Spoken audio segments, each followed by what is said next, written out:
Hey, I'm Rutledge, Hey, I'm Connor. and we're Friend Stream Sports. We're real friends who talk about real sports in real time. And Connor, I know you're really excited to play this matchup tonight. I am so excited. We've got two mountain teams ready for a mountain of fun here as the Denver Nuggets take on the Utah Jazz. See, this is what I was telling you earlier in pre-show. I think I'm unfair to the team. In Madden, in 2K21, Donovan McNichol's rocking a solid 88. Rudy Gobert is rocking an 88. Mike Conley is rocking an 84. I mean, we're talking about the Jazz later, but we're gonna play this. I'm excited about it, but my team is not as good as they are this year. Royce O'Neal is a 75. I'm rocking with him on a 73. We're gonna see how I take to the sticks in defending my win streak. You know, I hear you, right? The old Joker there, Nikola Jokic, he's only a 91. Did you know he has now more 10 assist games as a center than Wilt Chamberlain? That's a pretty interesting stat for old jokey jokes. I know you love you some Jokic. It's for all of those that don't read Connor and mine's text messages. It's pretty much Connor is comparing almost everything to Jokic. I mean, he's a stud. He's having an MVP type year. And So I'm going to pause for a second as we go through because I'm broadcasting and I forgot to adjust the audio settings. So, Connor, take it away to help while I adjust these audio settings. well, that is so wonderful. We want to thank everybody for coming out tonight. Uh, one of the things that I did today to celebrate getting my second vaccine was I saw Godzilla vs. Kong. Rutledge definitely was quicker in getting the audio settings as he heard I was about ready to give a movie take. And here we go. Oh no, I still haven't fixed the audio settings, just it wouldn't let me do it in that menu. So, this is There horrible we go. options. Come on. So Don't. here's the deal. One of the things within Godzilla and Kong is that we are introduced to, whether or not you knew it or not, we have seen what is called the MonsterVerse. Uh, Dating back to the Godzilla movie from 2014, then to Kong Skull Island, then to Godzilla King of the Monsters. This was the fourth installment of a monster universe movie, and it did not disappoint, for sure. I enjoyed everybody in it.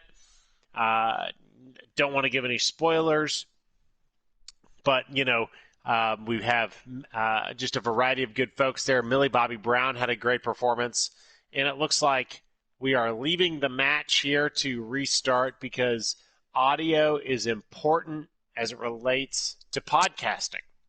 Who'da thunk? Definitely who to thunk. So, here's what's going on, boys and girls. This is a real time show in real time. And when you go to the grocery store before you decide to play a video game and realize that it won't let you change it online, you have to think fast on your feet. So, Connor, you might want to spoil Kong movie as I'm going to go in here all the way out and jump all the way back in to fix my audio settings.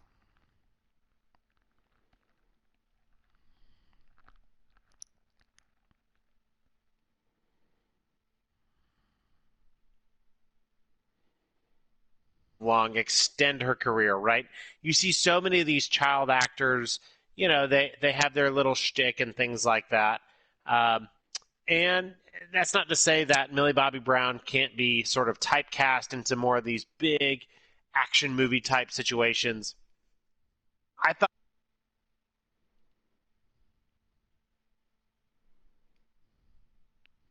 but I could definitely see her being somebody who could take some of those things. Shoot, maybe over time we've seen how many extended universes that we're into as it relates to movies, and really make a big time career out of it. So definitely really excited to see as that progresses.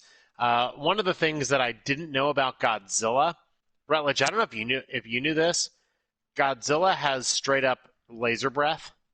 Yeah, I knew Did you that. know It's that? like, yeah, it's his spikes light up and then he goes off. Yeah. It's like So, a it's not laser breath. It's like a I don't remember what the term is for it, but it's like toxic gas essentially. but it looks like a laser. I mean, it looks like a laser, but in the old movies when Godzilla before he was digitized, it used to be almost like a fire blue breath when they Yes. used to like Uh, walk on a sound stage and Godzilla would be a guy in a suit. yep. So, a lot of fun. I was definitely Team Kong. I stayed Team Kong throughout the movie. Yeah, just a lot of really fun movie. And if you are somebody out there, if you are our listener tonight who wants to, go to the movie theater or watch it on HBO Max, I would definitely recommend. But you know what you're getting into? You're getting into a monster movie with a lot of destruction and things like that. So here we go with the tip off tonight. Yeah, so live podcast, live show. Let's make this happen. Anyways, we're gonna play oh, that was bad. We're gonna play jazz, we're gonna play nugs. We're gonna play some basketball, and there was some bigger basketball. So thanks for those takes on Kong versus Godzilla, Connor. It sounds like out of Friends and a Stream and a Sports, you give it. What would your rating if the rating score was Friends, Stream, and Sports? What would you rate it? I would give it a friend stream. It's not an all timer by any stretch, but Makes sense. it's still pretty good. Makes sense. Oh, nice, nice steal. All Good right, old let me get this steal. point. Wow. Okay, good old steal by Gobert. More on him later, but now we're in the first quarter here, finally playing, and we're going to talk about the men's championship game. I would like to once again say that also in our league that we had, we started our own bracket. I picked Baylor. I won that too, so uh, two brackets, Connor. I beat you in two brackets. It feels good. And this is what winning feels like. I've been winning in basketball. I'm winning in 2K right now. Go Bears coming in. Shoots from the field. So it feels good. But I'll tell you who feels real good is the Baylor Bears because they absolutely dominated Gonzaga. And I know everyone Good was night. it was Cinderella's story. It was school from Spokane, Washington, and me being a Pacific Northwest kid. You're like, good for them, right? That's exciting. Oh my goodness gracious. Um, I feel like we should do some type of biblical verse analogy here. They got just absolutely crucified last night. The opening, Because it's two Christian schools, right? The Baylor Baptists. yeah, The B in Baylor does not just stand for Baptist now, but boat race is they boat race Gonzaga versus whatever religious affiliation Gonzaga is. I'm forgetting off the top of my head their religious affiliation, but I do know that they indeed have one. yeah. So So no, it was a big time win for Baylor last night. That's for sure. it was massive. I knew it was over when in the first quarter, I think the run was like I think it was almost like 16 to 0 and they just outmatched, outplayed like Chickapah, like just completely annihilated them to the point that it's one of these champions. It's funny how these championship games, college football, um, professional sports, any sport you look into, you always have the small team make a run, but as you always say, Connor, good players make good plays. Look Well, at the here's the thing, Rutledge, and would love to hear your take.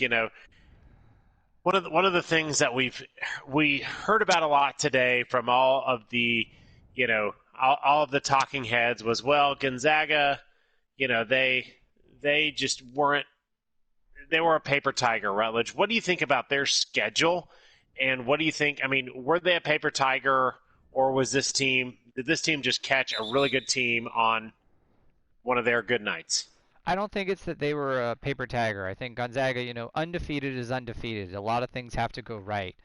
Um, but to the direction I was going, and I'll answer your question, but want to wrap back around with what I was saying, Mm-hmm. was the Baylor won in the same way that Lakers destroyed the Heat in the finals, in the same way that um, the Tampa Bay Buccaneers beat the Kansas City Chiefs with good players, in the same way that the Tampa Bay Rays lost, in the same way that the Lightning won in hockey, in the same way that Orlando City in the bubble in the or MLS's back tournament lost.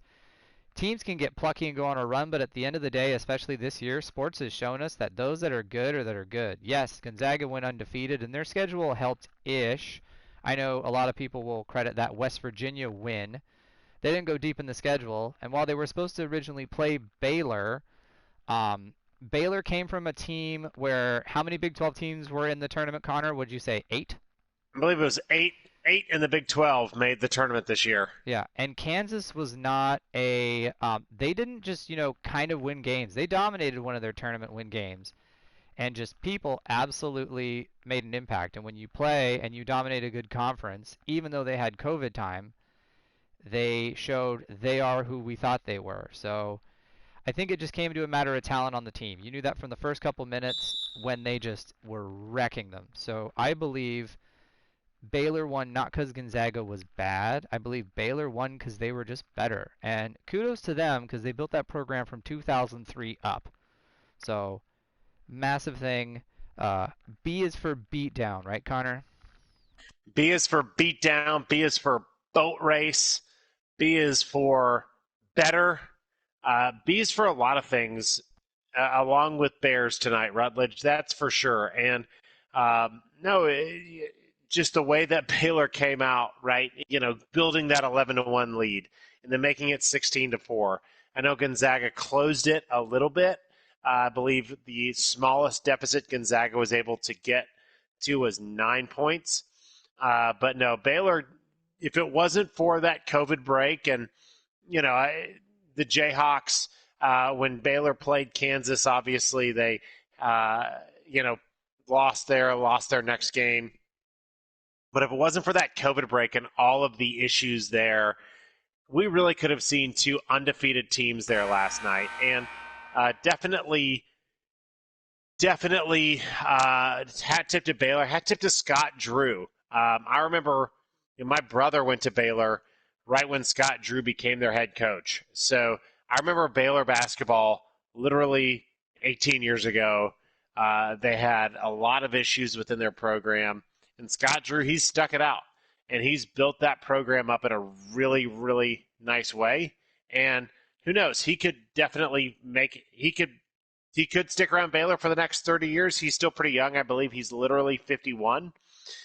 Or he could maybe be the next Kentucky coach. Who knows? So definitely big time hat tip to the Bears. As it relates to Gonzaga, Rutledge, I don't know some of your thoughts on Gonzaga. A lot of it, in my opinion, has to deal with just being outclassed athletically. Watching that game, the Bears seem to really just get after Gonzaga athletically.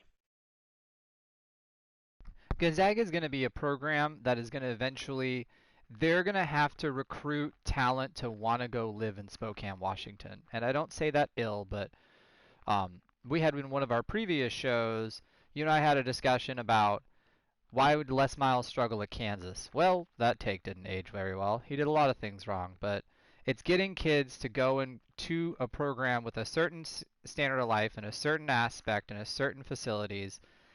Gonzaga sure is a good basketball school, but who do you have nationally? I was very impressed when Baylor was announcing, they had a lot of national names. One of the kids was from Hinesville, Georgia, which is a very tiny town, but good for him that he went all the way out to Baylor. Baylor's got that big Texas money, that big facilities. Gonzaga, I think, could be back because that's their big focus is basketball, but it's going to hit the same ceiling of college football, why some schools just can't outdo Alabama. Because eventually they prove that you're not in the same league as them.